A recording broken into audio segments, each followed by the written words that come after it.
Gather round, fair listeners, as we join our story on the eve of destiny for 3 young lives.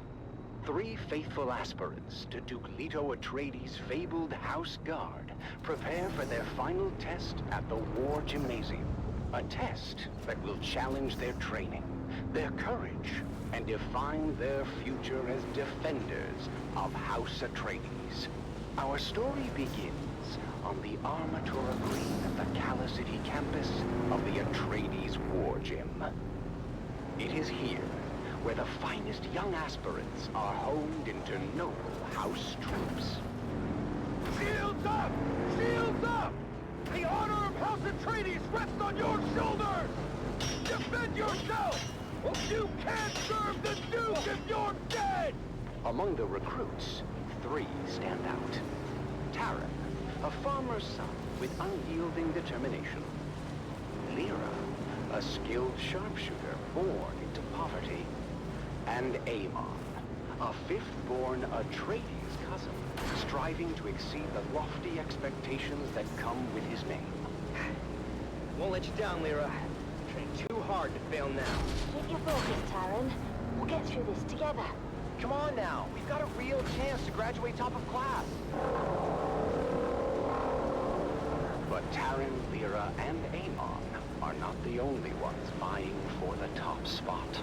Another group of cadets, led by the arrogant and cunning Aiden, has been their main competition and antagonists throughout their time at the War Gym. Well, if it isn't the Golden Boy and his peon patrol. Tell me, Aemon, how does it feel to coast on your family name? Shut up, Aiden. He's earned his place just like everyone else. Oh, Lyra, you're still here? I guess your folks found someone else to move the goats. It's not worth it, Lyra. Focus on the test.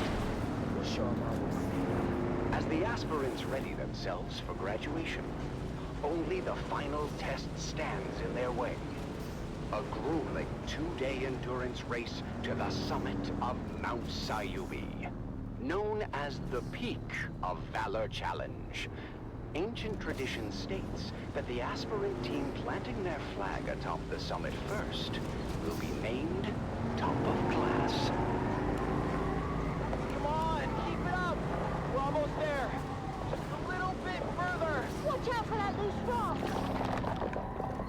As Taran and team near the summit, Lyra's footing gives way, and she slides roughly to a ledge below.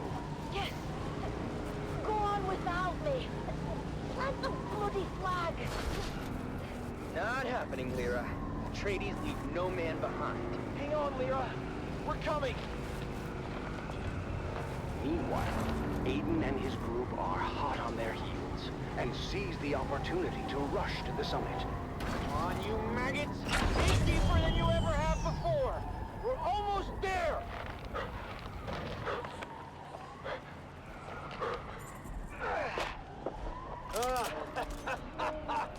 Yes!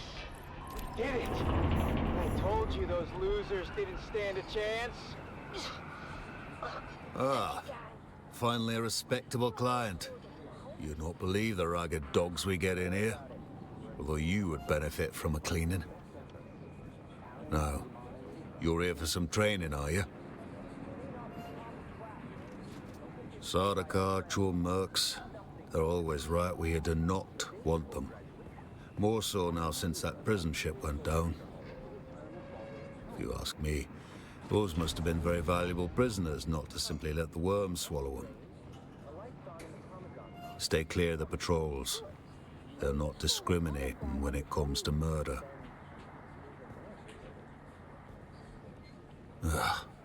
What now? There aren't enough hours in the day. Banditry's rife upon the Erg, and scavengers are a desperate lot. Most are just poor folk like you and me. Cast-offs of the war trying to get by on the margins. But it's tough out there. Most will kill you as soon as look at you because there's no telling if you're friendly or one of those Kirab bastards. They used to have a larger presence on this side of the Arga Basin, before they were pushed out. But like a bad infection, that isn't quite cured. They've moved on to corrupt another part of the Arga Basin.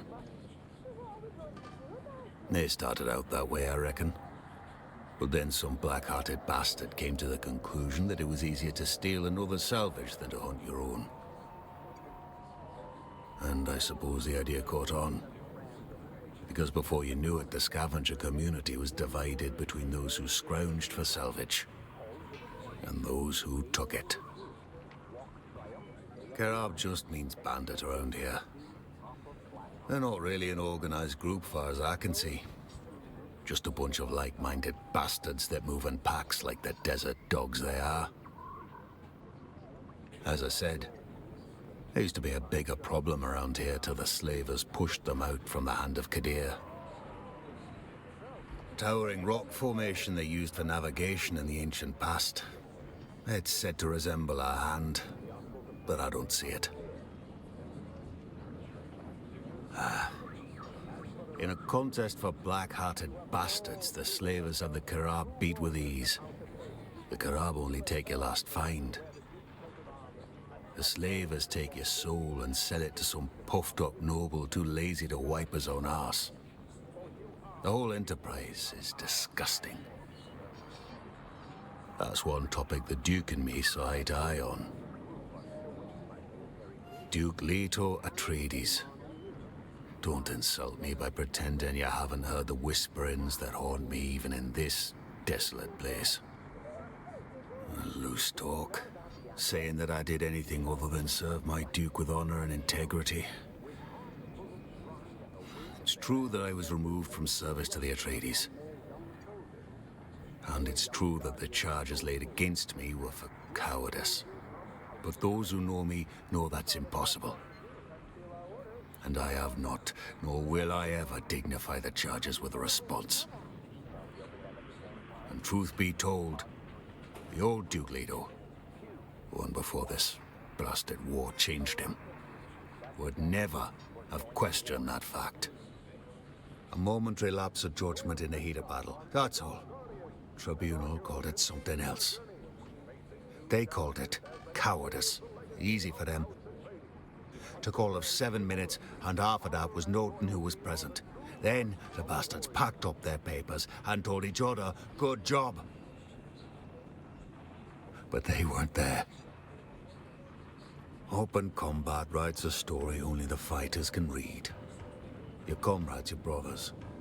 They're the ones between you and death. War is supposed to hold you all in bond to the end. But the thing of it is, you can't trust anyone. Not even your closest mates. For all their talk of loyalty and all.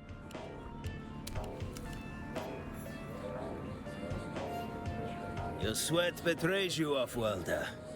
Your body's shedding all the excess nutrients they pumped you full of in the prison racks. Smell like that, you never forget. I'm an off-worlder like yourself, and Highliner travel in a steerage racks isn't much better. I have a task that needs doing, which requires some... You have returned off. That depends on the day. Today, I'm an instructor. I can show you the ways of the Swordmaster for a price. The proof of my claim would be swift and final. It means I could have your head separated from your body before your next heartbeat.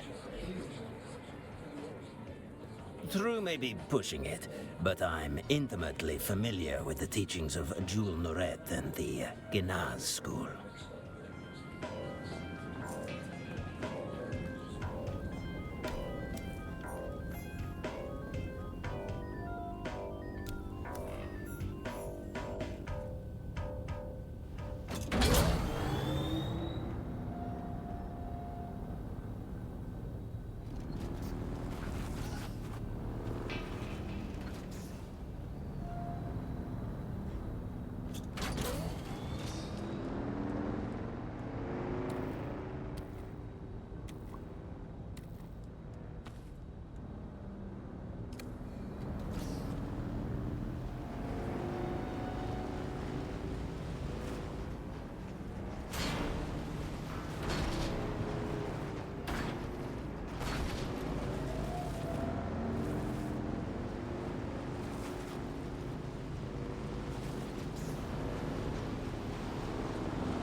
Ever wonder what it's like out there beyond the safety of the city?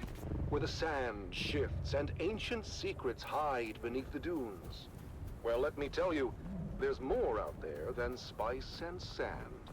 The Wastelander Chronicles takes us into the life of a scrappy young scavenger girl and her family as they brave war-torn battlefields, hunting salvage and other buried secrets. Stay tuned, because this is one tale you don't want to miss.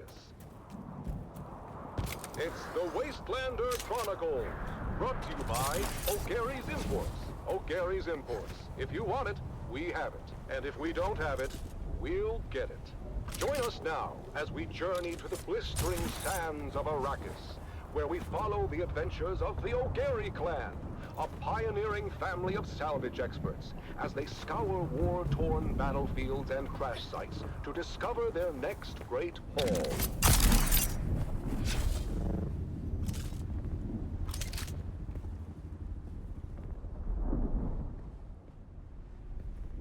Hey there, everyone! Welcome back to the Wastelander Chronicles. I'm your Badlands Scout, Sally O'Gary, and I've got a crazy story for you. It all started when my dad announced a surprise salvage mission.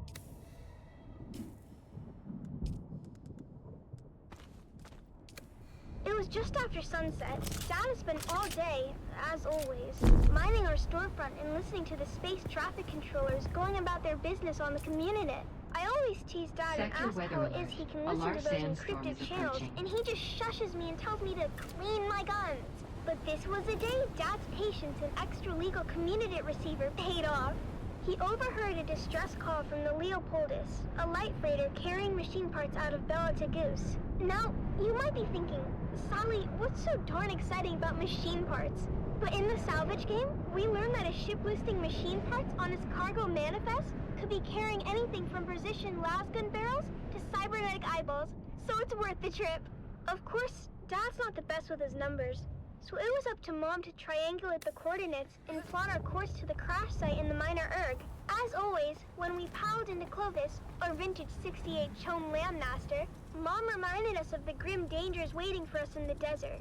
Bandits, slavers, cultists, and of course, the old man of the desert himself, the Great Sandworm.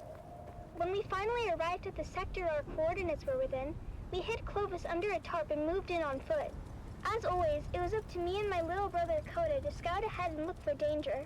Now, you might be thinking, Sally, that seems like a grown-up job.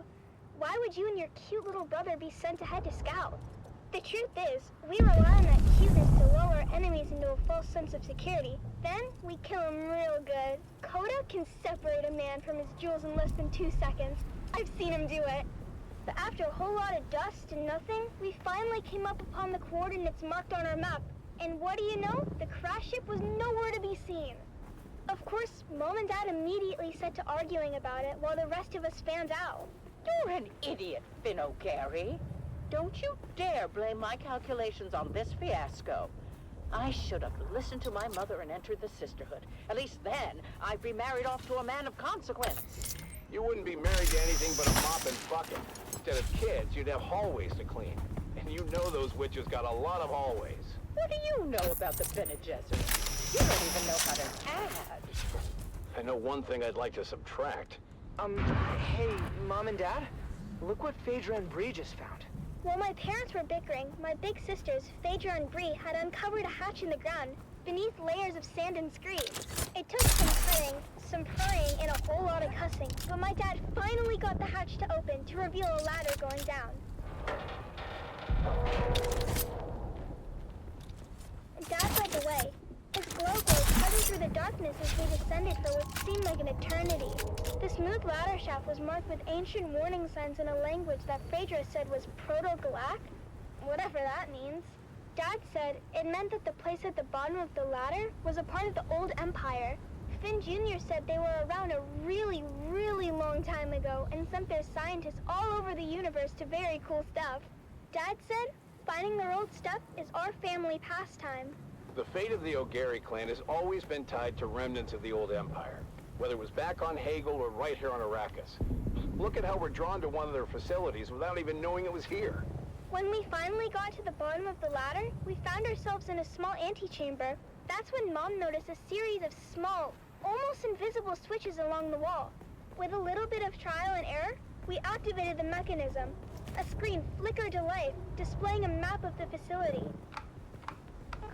Dad examined the map and explained that we were in an auxiliary substation built to support nearby Old Empire ecolabs with technical matters. This was very exciting for Dad because it meant that there were even more testing stations out there just waiting for us to find them. But for now, we had this substation before us. Mom figured out where we were on the map. It seemed we had entered through an emergency escape tunnel, but when we tried the door leading back to the main area, it wouldn't open no matter what we tried.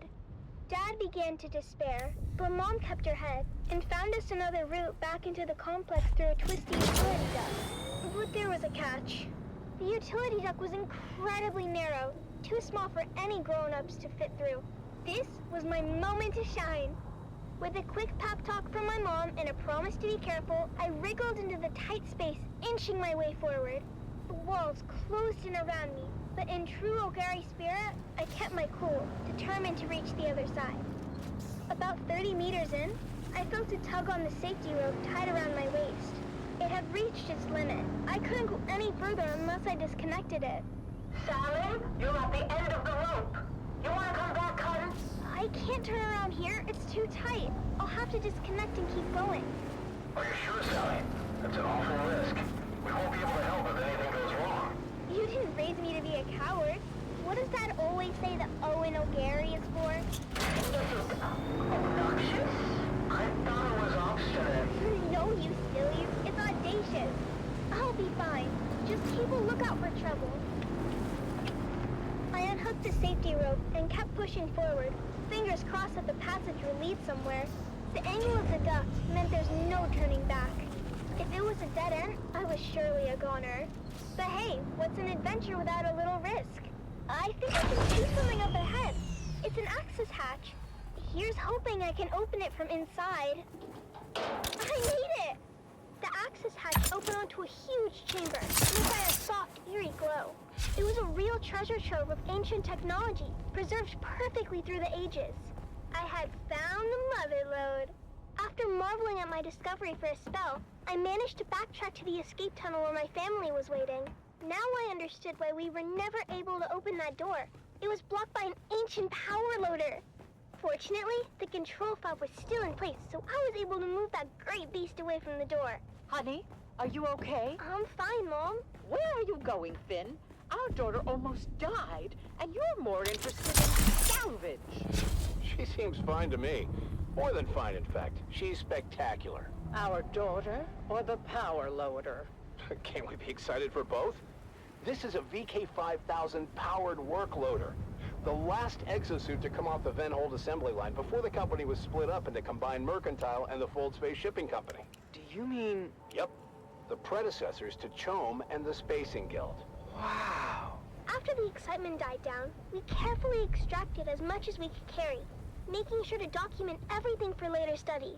It was our most successful expedition yet. Back at our shop, we spent days cataloging and cleaning our finds, preparing them for sale. And that's where you come in, dear listeners. That's right, Sally. At O'Gary's Imports, it's our Old Empire extravaganza. And you won't believe our prices. We have SD converters, we have anti-induction modules, we have cobalt-tipped rams, we have articulated John doors for men and women. Come find us on the Agora Concourse of the Grand Souk in Arakeen. Because at O'Gary's Imports, if you want it, we have it. And if we don't have it, we'll get it. Thanks, Dad. Until next time, this is your faithful Badland Scout, Sally O'Gary, signing off and reminding you to always check your stats. And come back next time for another episode of the Wastelander Chronicles.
Something in your body language and vibration sets you apart from anyone else I've seen of late.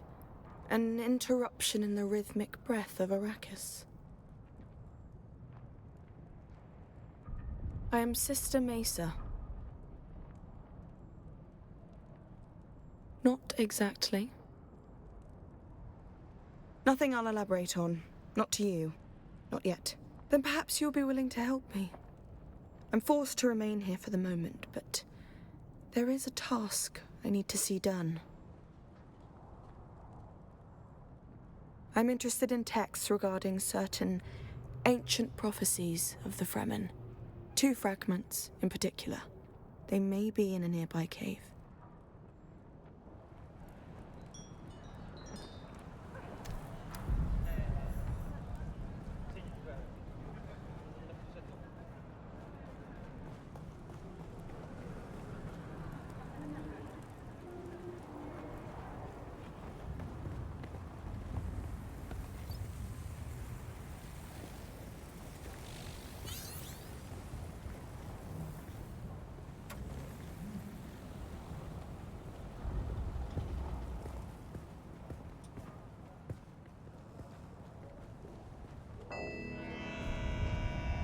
I don't think I know you. Greetings just the same. Godspeed.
A song of two homes. I remember the spice-scented air and shadows cast by twin moons. Fleeting light, dust devils dancing on the dunes. Gold on gold, a wind that whispers throughout empty nights. To rustle, caress the sand, the landscape shifts and sighs. Rises up and forms anew, sings a song to me. And I see our footprints, swallowed by the sandy sea. I recall the mist of morning tides and the scent of salt upon the breeze. Gentle and soothing, waves caressing the deep and restless seas. Blue upon grey, the ceaseless hum of seabirds out among the cliffs. The salt waves fall and rise, born now and dying. Salt tears sting my eyes. How long ago it seems. And I know that our gardens blossom only in my dreams.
one today, folks.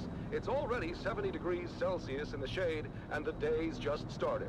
All we can do is put one foot in front of the other and face what comes with honor and determination. This is Tolliver Camp from the heart of Erekeen, guiding you through your day.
And now we bring you Through Their Eyes, first-hand accounts from the front lines, presented by your host, Redondo Monroe. Today, in another poignant and moving episode, we delve into the heart of a mother's sacrifice and the bravery of her son, as conveyed through their personal writings.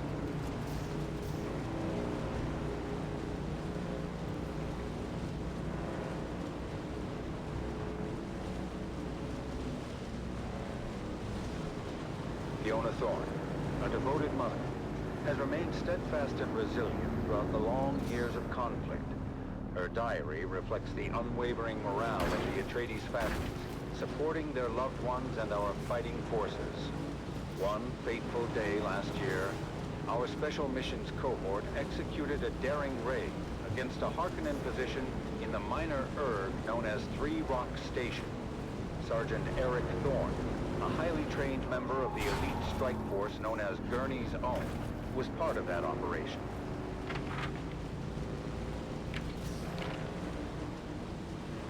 Another sleepless night. The sound of the wind reminds me of the distant echoes of battle. I can't help but think of my son, out there in the desert, fighting for our beloved Duke. I've heard rumors that Eric was involved in the incursion at 3 Rock Station, and that the confrontation became very bloody. But still, he writes that his spirits remain high. I pray for his safety and the swift end of this bloodshed. In his letters sent from his unit, as Gurney's Own are deployed wherever the need is greatest, Eric expresses both resolve and an unwavering commitment to our cause. The Harkonnens fight viciously, but our intelligence is sound. We're able to hit them at their weakest. It's hard to remember the peace and serene beauty of our beloved Caladan. Blood. The soldiers in my unit are strong and determined, and I draw strength from their courage. I miss you and home. I know our struggle is just. After the fierce fighting at 3 Rock Station, Eric's unit was redeployed to the Western Reach, striking against Harkonnen spice crews in the deep desert. Through sheer determination, a critical position was taken, but at great cost. The news I hear about Eric's unit is grim. Many lives lost, including some of Eric's closest friends. My heart aches for him, and for all the families grieving tonight. Mother, I feel that our small unit is a valuable resource in this war of assassins, but we've lost many good men. My dear friends, it's hard to keep faith when you see so much death. The Harkonnens are brutal and show no mercy. They burned our wounded alive. I've seen them torture our captives in ways I can hardly describe. But I remember what you always said about our duty to the Duke, about honor courage. I try to live by those words, even when everything seems lost. As the confrontations along the demarcation lines grew fiercer, Gurney's own succeeded in breaking the Harkonnen supply lines, but in many of the missions, they suffered heavy casualties. News has reached us of another successful operation. But Eric's last letter spoke of horrors I can barely fathom.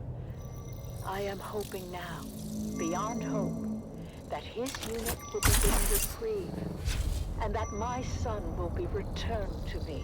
But destiny willed it otherwise, and Gurney's own were deployed once again to undermine Harkonnen positions near the shield wall. From the mission camp, Eric writes, Dear Mother, I don't know when I'll be able to ride again. The Harkonnen positions are strong, and however careful our planning, we are sure to sustain grave losses. But still, none of us hesitates. We fight for House Atreides. Though I must confess, even the glory of Three Rock Station feels hollow amidst the bloodshed I now have witnessed. I must tell you, Atreides operatives too have been driven to acts I thought unimaginable. And we do what we must to secure victory, but I wonder at the cost to our souls.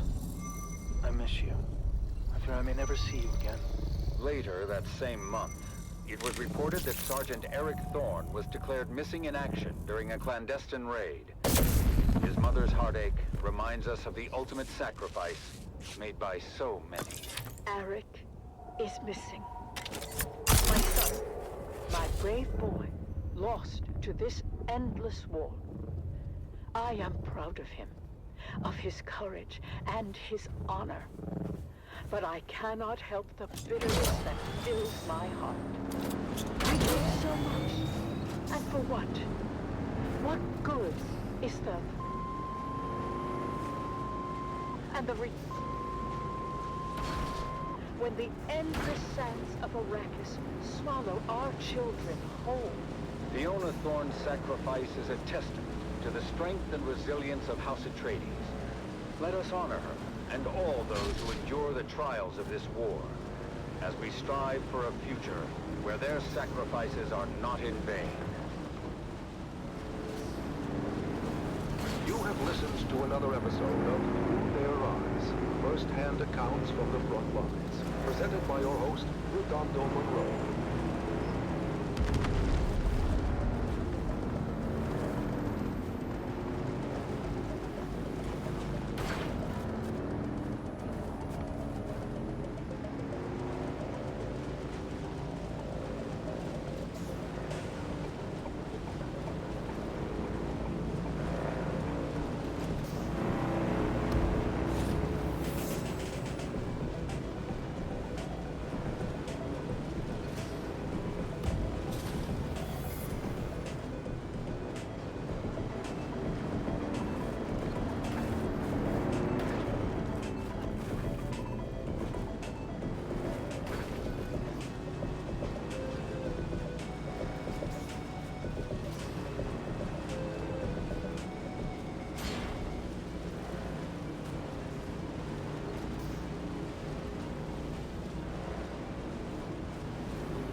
And now, we journey to the front lines with another episode of The Young Guardians, as we follow 3 young cadets on their journeys to glory. And now, The Young Guardians continues, a captivating saga of bravery, loyalty, and sacrifice.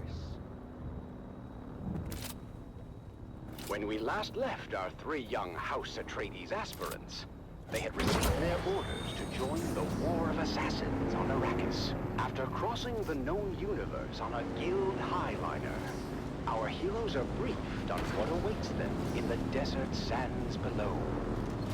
Now, you must think of the planet surface as you would any environment hostile to human life. Because make no mistake, troopers, while you're there, while there's oxygen to breathe and the atmosphere won't kill you outright, everything else will.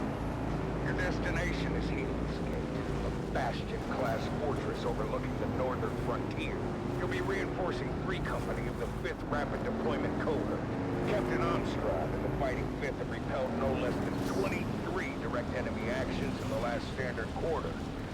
That means you'll be relieving some tired and haggard troops. And, just remember why you're here and who you're fighting for.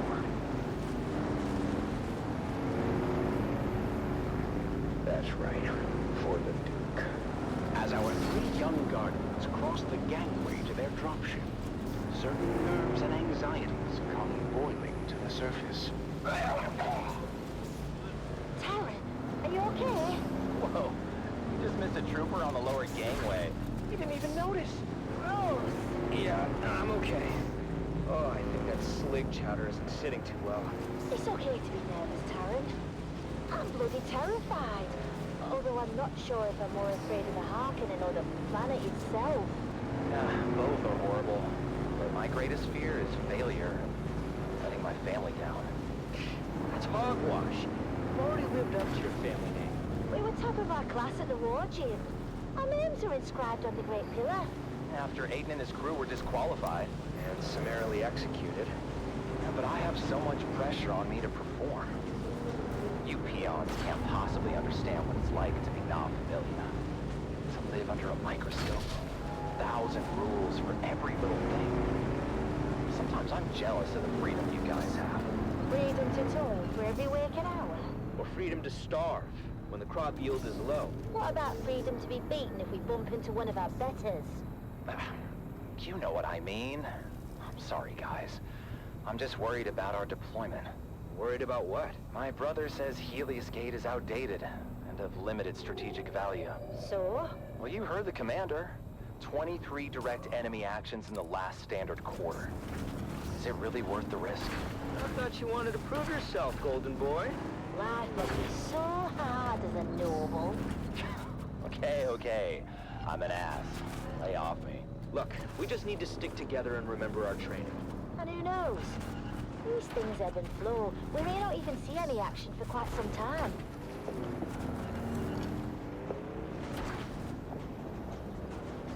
As their dropship navigated the flak-filled descent corridor, our 3 guardians could see the action unfolding below. Get up, Master! We are coming in hot! We are entering a live combat zone! Do not, repeat, do not linger at the dropship once we are touched down! We need marksmen to observation decks, and the rest of you, reinforcing access points. Helios Gate must hold.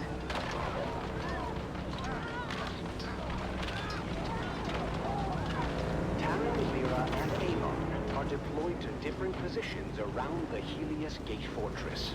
Talon is stationed at the main gate, ready to repel all comers, while Lyra is perched on an observation deck with scope and las rifle. They're trying to cut the gate solenoids. We need a marksman tasked on the front gate. I got you, Chief One. Cutlery, team down. Meanwhile, Amon and his team of Suspensor-born skirmishers streak across the sky through a fusillade of lasgun fire. Land behind them! Land behind them! On my position! Textbook flanking maneuver. The battle raged on, as the numerically superior Harkonnen forces pressed their advantage. But while the defenders of Helios Gate were outgunned and outnumbered, their fighting spirit remained unbroken.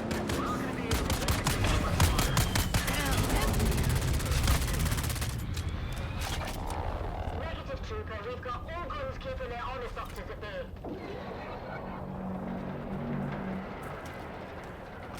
Look out, bro! That squashed some hearts. As day turns to night, the Harkonnen forces prepare for a final desperate assault.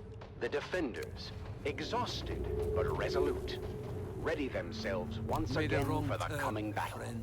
This is it, Trooper! Kettle foul! Break this one!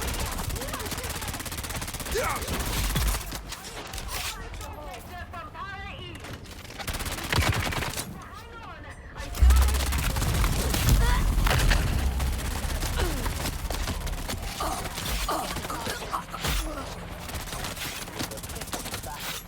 Taran continues to defend the front gate, his strength and determination an inspiration to those around him.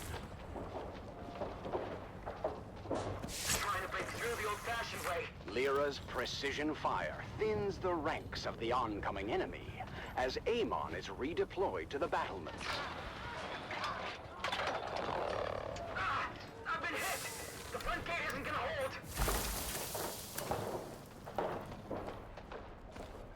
Taran finds himself in a perilous situation. He is injured, and the position he holds is about to be overrun by the enemy. Lyra, from her vantage point, sees Taran's predicament and desperately tries to provide cover fire. Hold on, Trooper! I'm trying to cover you! Oh, it's just tipped down memory! But then, just as hope seems lost, Amon streaks, Suspensor-born, across the sky and fights his way to his fellow young guardian. Come on, Taran, let's move! It's too late. The gate won't hold. Overrun. Are you sure about that, Taran?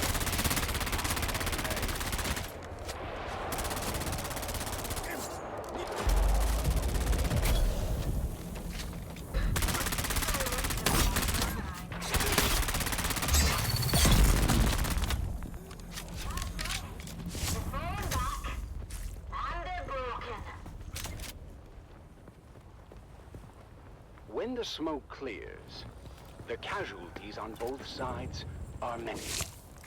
But in the end, the Harkonnen forces are repelled, and the defenders of Helios Gate stand tall. But at what cost? You've done your Duke proud this day, troopers. Helios Gate stands because of your bravery. We did it! We really did it! 23 confirmed kills. I'm told that's a fortress record for newbies. This is just the beginning. Now they know what we're capable of. For House Atreides, and for each other, we'll face all comers together. And so, the siege of Helios Gate comes to an end, marking the first of many trials our young guardians will face. Their journey of honor and courage has truly begun. Join us next time on The Young Guardians as our heroes continue their journey, facing new challenges as they uphold the legacy of House Atreides. Until then, remember, honor and loyalty are the true marks of a warrior.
This is Tolliver Cam, your faithful Communinet crier, spreading the word of the Duke and reminding you it will get better. War is hell, but our cause is just, and there's no other possible outcome than total victory.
Into the jaws of death.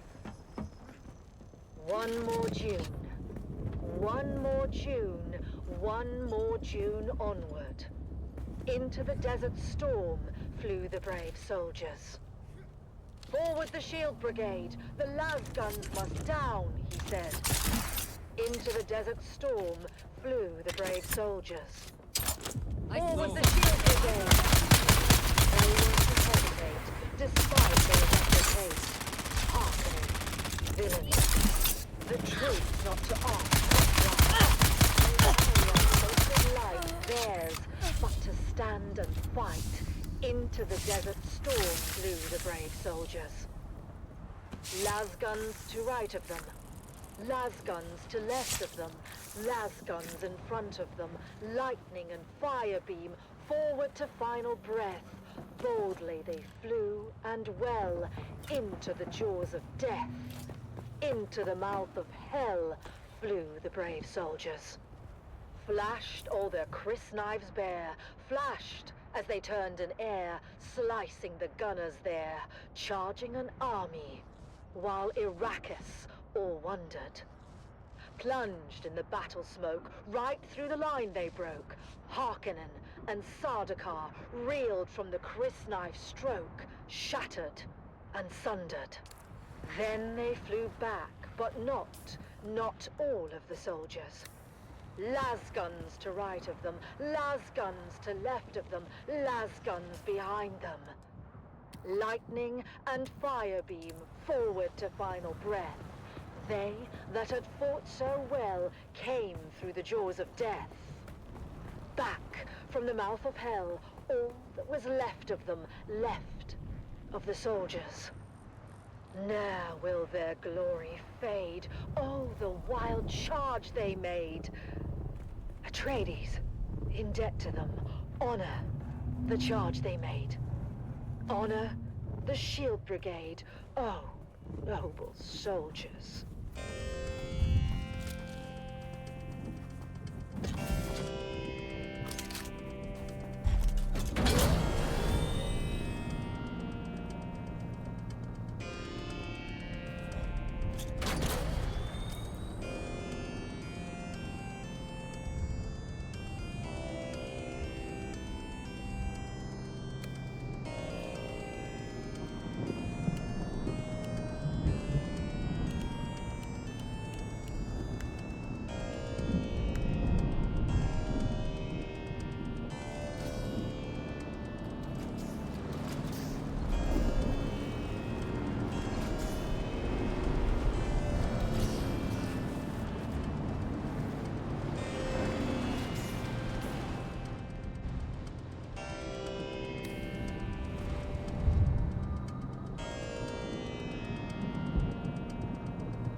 Wastelander Chronicles, brought to you by O'Gary's Imports.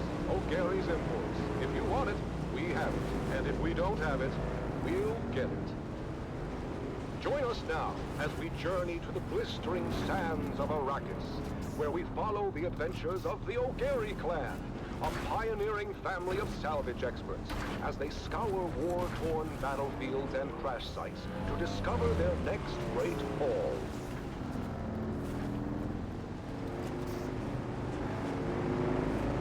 Hey there, everyone! Welcome back to the Wastelander Chronicles. I'm your Badlands Scout, Sally O'Gary, back with another wild adventure from the Wastelander Chronicles. Today's story is a real nail-biter. We were out in the Haga Basin, tracking an all-force freighter when we had the most incredible and terrifying encounter. Let me tell you all about it. We were cruising along in Clovis, our trusty 68 Shone Landmaster. It was supposed to be a routine trip, nothing special. But then, out of nowhere, a rock slide showered down from above and blocked our way. And when the sand and dust settled, we were surrounded. Over a dozen of the fearsome desert warriors noticed the Fremen materialized in the gloom.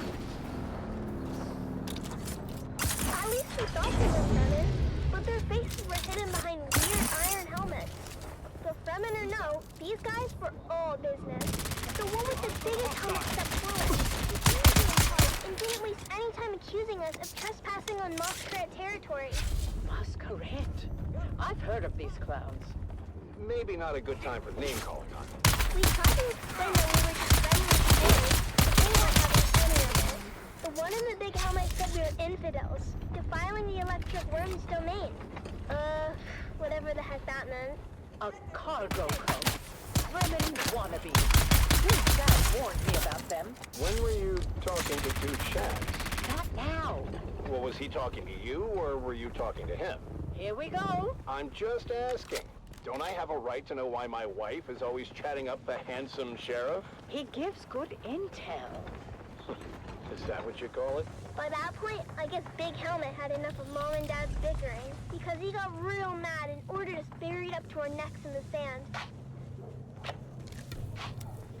But just as they were gonna drop us into chin-deep pits, something incredible happened.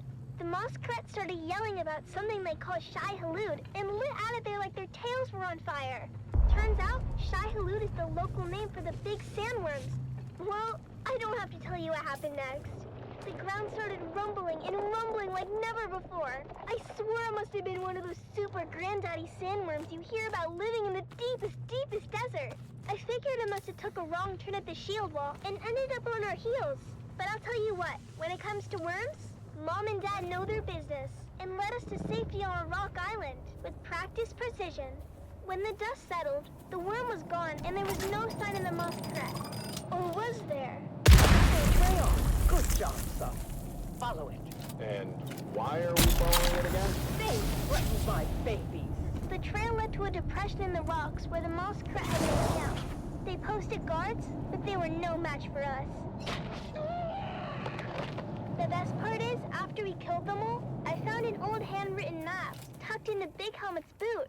It smelled like farts and old cheese, but I slipped it into my bag anyhow. I know, stealing isn't right. But Dad always says that if they're dead, then it really isn't stealing. Anyhow, we took the helmets and left their gross corpses to the scavengers before finding our way back to Clovis. As we headed back home, I couldn't wait to show Mom and Dad the map. It could be the start of our next big adventure. Back at our shop, we spent days spit-shining the helmets to a mirror polish as we get them ready for you, dear listeners. That's right, Sally. At O'Gary's Imports, it's Masquerade Masked Mayhem, and we won't be undersold. We have big helmets. We have ugly helmets. We have big and ugly helmets. Come find us on the Agora concourse of the Grand True Canary. O'Gary's Imports. If you want it, we... Until next time, this is your faithful Badlands Scout, Sally O'Gary, signing off and reminding you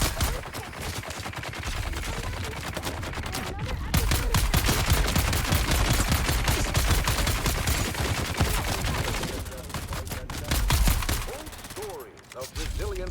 daring, and of discovery.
Welcome back. If you're eager for work, I have just the... I bet that felt good. I'll allow myself a little vicarious enjoyment. You proved your martial prowess. Let's see your cunning. There's a Harkonnen soldier named Lanoff. I'd like you to finesse some information from him. Lanoff is a Samuda addict. I'd like to find out what he knows about other Harkonnen addicts, particularly the sloppy ones. Be subtle. Good. Remember, this is an opportunity to demonstrate that you are an agent who can exercise subtlety when necessary. Our feet shifting with each sacrifice. Lives given to the cause. The remnants of glory. Era of valor, of gallant deeds, echoes in the annals of history. History, written in blood and sweat. The remnants of glory. In the silence, we remember names and faces faded. Faded but not forgotten, their legacy aflame, undying. Glory may fade, but honor remains. A guiding star, eternal. The remnants of glory. In the stillness, whispers linger, ghosts of battles fought. Won or lost, but not forgotten, their echoes. Echoes of valor.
noble listeners of House Atreides to another poignant episode of Through Their Eyes.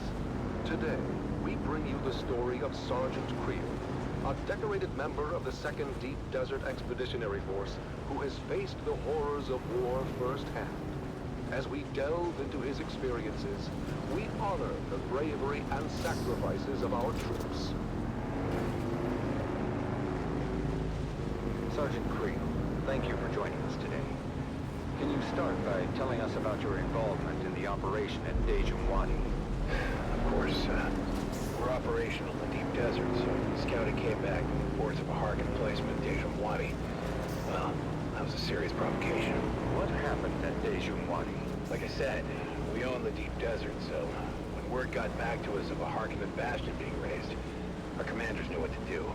7 different cohorts, including the 5th Mesa Infantry of Gurney's Own, were simultaneously deployed in a coordinated attack. The whole operation was brutal. The Hark defenders much more vicious than we were used to. And yet, you and your fellow soldiers managed to execute the mission with surgical precision. Can you share a specific moment from that operation that stands out in your memory? Well, there was this one moment, I guess. The Hark bastion was still only half built. We'd taken out a group of engineers, but we were spotted by a fortified lasgun position from the finished part of the bastion and pinned down. They were really tearing us apart. And somehow, we managed to get behind them through the half-built works. I remember crawling through the blood-stained sand and rubble. The smell of death and fried ozone thick on the air. When we finally took out that position, at least, it felt like a small victory in this ceaseless ocean of despair. Your bravery is truly inspiring. As the operation continued, what kept you and your fellow soldiers going? Duty. Honor. The things they drill into you from day one. The example set by the fearless men of Gurney's Own. But honestly, in the end, it's all about the man next to you. It's him you fight for. To keep him alive. It wasn't about grand ideals anymore. It was about survival. House Atreides prides itself on its moral high ground and honorable conduct. How did the principles of Canley and the Great Convention hold up under the extreme conditions of battle? Canley? That's for fancy folks with sashes and pressed uniforms. For us, the reality of war changes people. These missions, you do things that you never thought you would. I remember one night, after we took out a Hark listening station, seeing my comrades picking through the carnage off of Harkonnen survivors. They seemed different somehow. As if the brutality of the war had drained all humanity out of them. I even remember... Sergeant Creel, it's clear that the emotional toll is heavy. Perhaps we can focus more on the moments of camaraderie and hope that you experienced during these dark times. The what? Well, yeah, I mean, there are moments, sure, but... like between missions, people share stories, laugh about the little things. Anything to keep the darkness at bay. But those moments are fleeting. The reality of what we have to do is always there, lurking in the background. And during the shield wall operation, what was the state of your unit at that point? It was pretty chaotic. Who? At that point, Who is that? Do I know you? more than half the unit was replacements by then. The hell are you talking about? Let me enjoy my downtime. The Harkonnen had good intel. Somehow knew about most of our operations before. Get out of my face if you know what's good for you. We're done.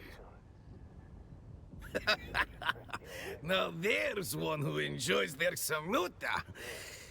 As for me, capsules keep best out in the field. But if you have wine, easy enough to crack one open. Wine is fine, but the way to truly appreciate the experience is samuta music, eh? Right. Elevating. A tonal rhythms vibrating down your sympathetic nervous system accelerates the samuta, quick show from sword to never see. Wait, how long have we been talking? Really riding the wave. Fellow enthusiast, but who are you to get so chummy with me? Don't remember you saying. What the... Sorry, I don't understand. No, it's not like that. I am on downtime. I can handle this stuff. I'm just following Kazmir's example. Maxim's the biggest Shamuta user of all time. He's got the best suppliers. I've seen him take a dose that would put a bull in a coma. We chase our hungers. We emulate the Baron. In his own words, satiation is the virtue of the weak. Yeah? All right then. Is that it? All right then. Be seeing you.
Twilight's glow where shadows meet, a warrior stands on his feet.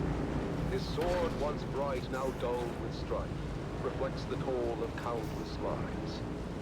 Oh, fate, you've carved this path of pain, through deserts vast, through blood and rain. Yet honor binds my heart tonight, for House Atreides I still fight. Remember those who fell in fields, whose courage were their only shields. Their names engraved in stars above, their deed the legacy of love. In silence, now I take my leave, for battles end, and souls must grieve. But know this truth, my comrades dear, in every heart we still stand near. Oh, house of just and noble name, we'd lit the stars with honor's flame. And though my journey's end is near, House Atreides, shed no tear. For in the halls where heroes rest, where valor shines, where hearts are blessed, we'll meet again in timeless peace, where all our pains and trials cease. In twilight's glow where shadows meet, a warrior stands on weary feet. His sword once bright, Welcome now back. dull with... If you're eager for work, I have just the thing. Well played. Such subtlety proves you're ready for more delicate and important tasks. I agree. You've shown unusual promise. I have one worry. Namely, you still seem a little too friendly with Maxim Casimir over there. I would like to see you rise in the ranks. And there is a solution to this doubt. I want you to blackmail Maxim. Good. Now let's get this Harkonnen off our backs, so we can properly investigate this Skorda mystery. Maxim's Samuda addiction is known. It got out of hand. He got sloppy. That's why he was demoted and sent here.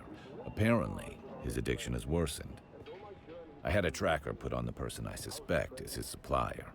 Go to the last recorded coordinates. Dig up anything that can be used against Maxim. Here's your contract. Bring me back evidence of Maxim's addiction to Samuda, particularly how it might negatively affect his duties. That lives in every Atreides heart.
Darvo's father was a sergeant, old and bent and grey.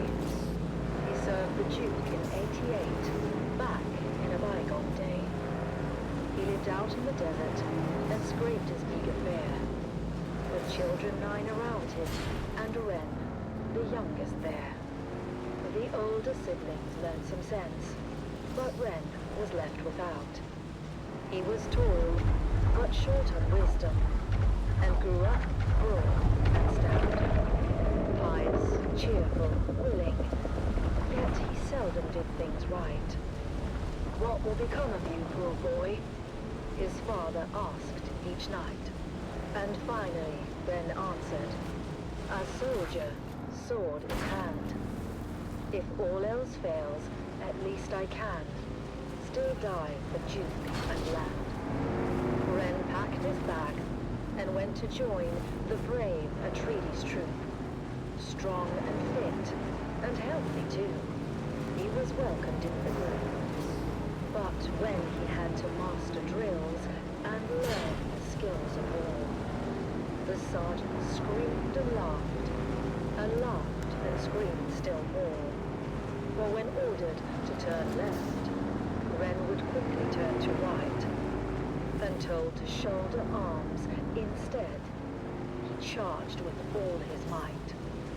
Ren Darvo's drills and troubles became a well-known tale. Even famous Duncan Idaho would smile at his travail. And when at last Ren's unit was ordered off to war, the officers debated, was he suited for that job? But Ren just let them argue. He stood there, broad and straight. "If with the others I can't go, I'll go alone. Just wait." He took his sword and backpack and marched out with the rest. At camp he was their servant, fulfilling each request. But when the battles raged, he was ordered to stand back. He didn't understand when to take cover or attack. Duncan Idaho was on the run, Harkonnens in his tracks. He passed Ren Darvo's unit shouting, "Boys, watch our backs! Don't let the devil through the boards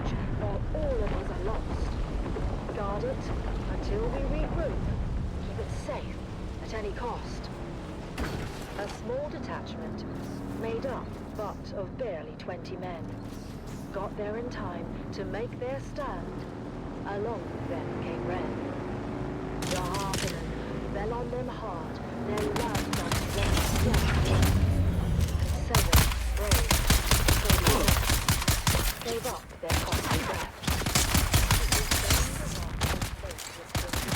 All those who'd stay. So when ordered to retreat, they all retreated straight away. All but one stayed to fight and charged the foes instead. Ren couldn't get the notion of flight through his stubborn head. He just stood there, broad and strong, and ready now to teach a lesson to each Harkonnen who came within his reach. At the choke point in the gully, they all each took a turn, but without lasgun cover. One by one, were forced to learn. They charged at Ren, but each who came was fought and bested all the same. None could beat him at this game, for Atreides' honor, house, and name. Duncan Idaho had rallied all the troops that still were hale. He shouted, "Hold out, my brave lad, we're coming, do not fail." He took